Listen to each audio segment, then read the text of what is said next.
The next significant group of people to call Richmond Hill home were wealthy planters who built large plantations and amassed huge fortunes in the 18th and 19th centuries. These men included Richard Arnold, George Washington McAllister, and Thomas Savage Clay.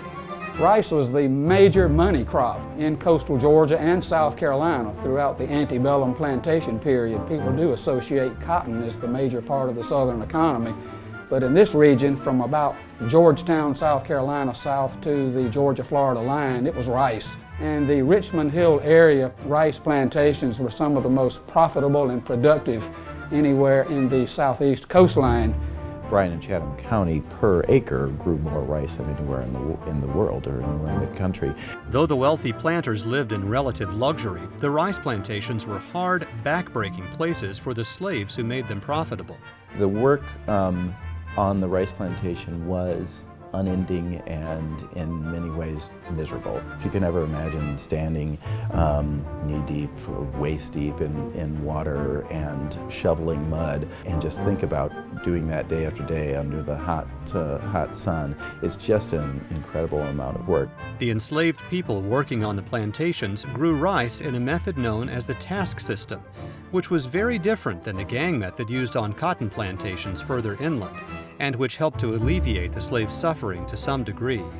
It's a system of work that assigned acreages to numbers of workers with the expectation that at a given hour in the day when they completed their work, they would turn to matters of interest to themselves, their own gardens, their own families, their churches, and so forth.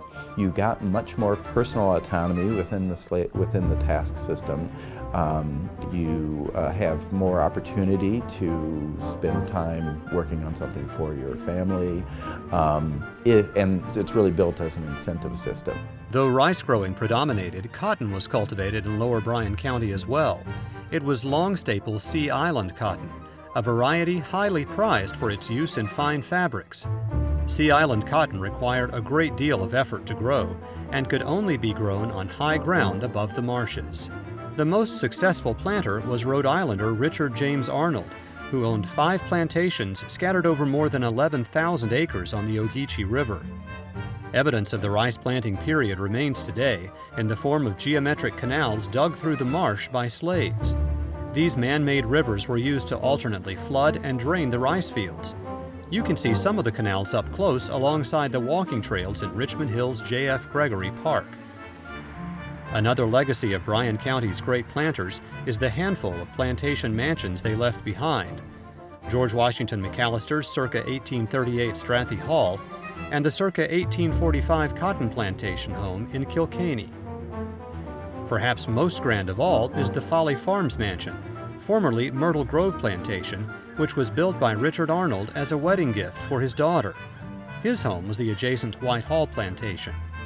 Built in 1850, Myrtle Grove was restored in the 1920s and 30s and is today a private home.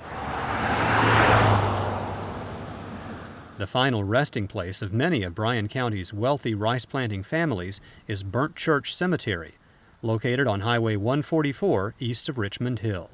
Burnt Church Cemetery is one of the most fascinating places if you're a history buff. You can walk through the historic part of the cemetery under the live oaks and visit the graves of several of the most prominent planters in the area.